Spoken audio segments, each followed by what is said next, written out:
হযরত আবু বকর রাদিয়াল্লাহু এর খিলাফতকালে এক দুর্ভিক্ষ সংঘটিত হয়।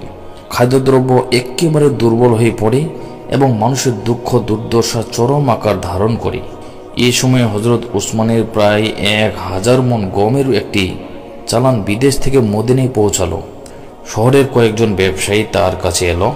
তারা তার সমস্ত গমের চালান শতকরা 50 ভাগ লাভে কিনে নেওয়ার প্রস্তুতি দিল। সে সাথে তারাও ওয়াদা করল যে তারা দুর্ভিক্ষ পীড়িত জনগণের দুর্দশা লাঘবের জন্য এটা কিনতে চাইছে। হযরত ওসমান বললেন, তোমরা যদি আমাকে 1000 গুণ লাভ দিতে পারো তবেই আমি দিতে পারি, কেননা অন্য একজন আমাকে 700 গুণ লাভ দিতে চেয়েছে। ব্যবসায়ীরা বলল, বলেন কি? চালান মদিনায় আসার পর তো আমরাই প্রথম আপনার কাছে এলাম। 700 গুণ লাভের প্রস্তাব কে কখন দিল? হযরত উসমান রাদিয়াল্লাহু বলেন, এই প্রস্তাব আমি পেয়েছি আল্লাহর কাছ থেকে। আমি এই চালানের সমস্ত গম বিনামূল্যে গরিবদের মধ্যে বিতরণ করব। এর বিনিময়ে আল্লাহ আমাকে 700 গুণ বেশি পূর্ণ দেবেন বলে ওয়াদা করেছেন।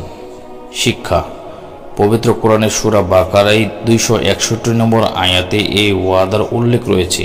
হযরত উসমান রাদিয়াল্লাহু সম্ভবত ওই দিকেই ইঙ্গিত করেছেন। হযরত উসমানের মহানুভবতার এই ঘটনা বিপন্ন মানুষের সেবাকে ইসলাম কতটুকু গুরুত্ব দেয় তারই প্রমাণ বহন করে। জনসেবা ও ত্যাগের এই মনোভাব বিশেষভাবে ধনীদের মধ্যে সঞ্চারিত হওয়া খুবই জরুরি।